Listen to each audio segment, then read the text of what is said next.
This is Optimal Living Daily, episode 853, Why You Should Write Daily, Even If You're Not a Writer, by Ongaro of BreakTheTwitch.com, and I'm your narrator, Justin Malik, reading you blogs every single day of the year to help you live a more meaningful life. This isn't a typical podcast. There are no interviews, just me narrating some amazing blogs and sometimes books. Today's article is from BreakTheTwitch, so let's get right to it as we optimize your life. Why You Should Write Daily, Even If You're Not a Writer, by Ongaro of BreakTheTwitch.com. Flashback to my 6th grade English class, and you'd see my teacher handing back one of my first written essay assignments. You'd see me look over the single page to find it covered in red ink, noting that the assignment requires paragraphs and needed significant work. I felt my stomach sink, and I remember wanting to disappear under my desk. I certainly wouldn't have bet a dime that decades later, I'd be earning a living with writing like I am today. To be fair, I had typed up an entire page of stream of consciousness writing, made up of 4 or 5 run-on sentences and a total of 0 paragraph breaks. That night, I booted up my Windows 95 computer, opened the Word document, counted off 4 lines each, and hammered the return key all the way down the page to create the paragraphs my teacher had requested. I don't think that's exactly what she was looking for, but that's not the point. All of this to say, I'm probably the last person you'd ever expect to be writing every day and actually enjoying it. The problem is that most people think writing is for, well, writers.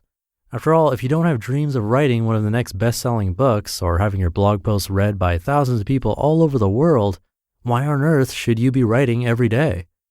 I've also heard people say that they don't write because they don't feel like they have anything to say. Minutes later, one of those said people completed a 4.5-minute monologue about why potato pizza shouldn't be a thing. I'm just saying we all have something to say about something. Despite these common beliefs, writing has proven to be one of the best intentional living practices. I urge everyone to give writing daily a try, and here's why. Number 1, it's great practice breaking the twitch. Even though I write 6 days per week, I still get the same feeling every time I open a new blog post and have nothing on the page in front of me. I get the urge to check Facebook, my email, Twitter, my phone, and literally anything else that isn't typing words on the blank page I'm staring at. One of the most effective methods of breaking the twitch is intentionally practicing in situations where you're likely to be more susceptible. Not getting distracted by your phone is easy when you're busy or otherwise occupied. Put yourself in a position where you will experience discomfort in a controlled way and let the blank page be your practice canvas. Number 2, it's a foundation of creativity. When I sit down to write, I never know exactly what that writing is going to become. It might be a blog post, a newsletter, a concept for a video, or any other myriad of things. What starts as writing can quickly become anything you want it to be. But most of these pursuits start with sitting down and jotting out a few ideas. I started doing videos on YouTube because I didn't feel like I was able to express myself as well through my writing. That doesn't change the fact, though, that all of my videos are outlined or conceptualized through writing before I set out to make them. Letting some ideas pour on the page is one of the best ways to spark creativity in whatever medium it may become. Number 3, it helps gain clarity.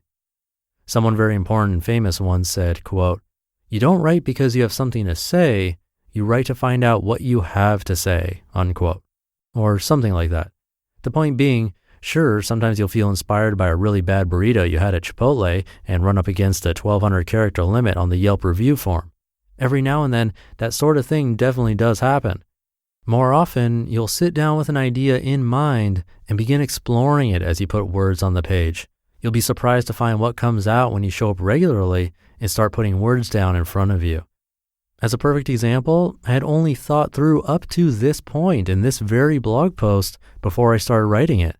I came up with everything after this point while writing as my thoughts were jogged by the process.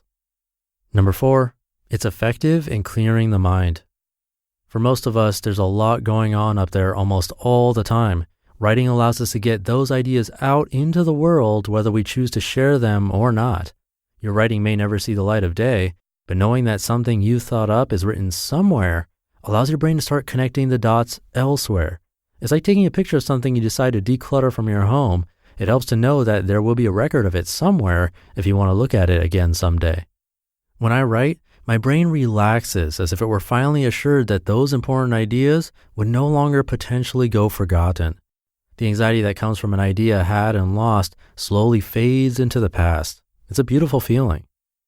Number 5, it improves ideas exponentially. While putting consistent words on the page each day, you will have the opportunity to identify patterns and connect ideas. I've always struggled with keeping all of my ideas organized in my brain, and I don't know if I'm just particularly bad at it or if it's simply hard to do. By writing regularly, you'll be able to build upon your learnings as you go. As you connect ideas from past writings to future ones, you'll become a better writer as well.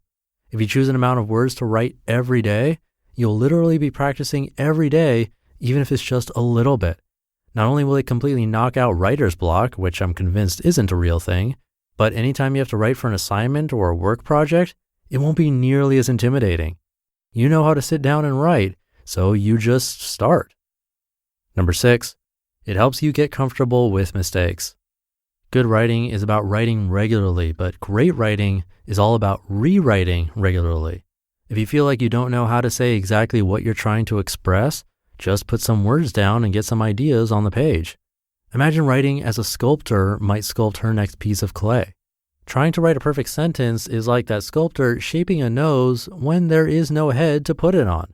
How should she know how wide to make the nose, how big, tall, etc.? Get the clay on the table so you know what you want to change. You can work the shapes and sizes when you see what's in front of you.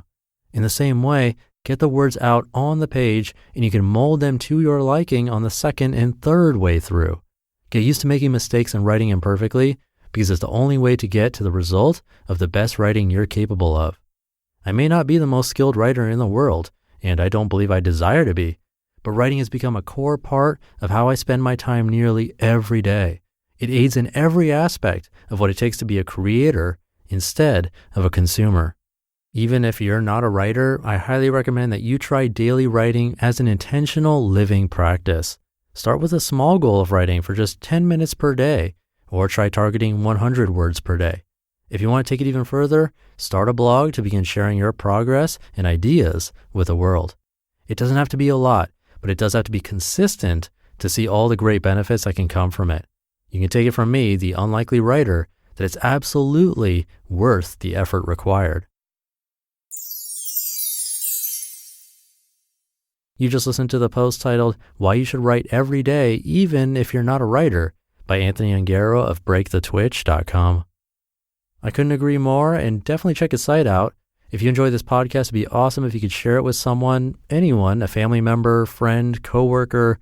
The easiest way is to just show them how to subscribe on their phone. But I'll leave it there for today. Have a great day, and I'll see you tomorrow, where we'll hear a post from Benjamin Hardy, and where your optimal life awaits. Hey, this is Dan from the Optimal Finance Daily podcast, which is a lot like this show, except more focused on personal finance.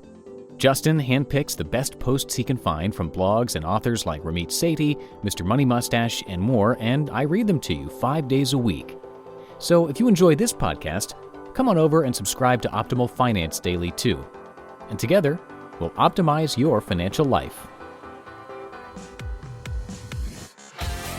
You've been listening to Optimal Living Daily. Be sure to hit the subscribe button to stay up to date on each new episode, and head to oldpodcast.com, that's OLDpodcast.com, for a free gift as well as more actionable tips and resources to help you maximize your potential.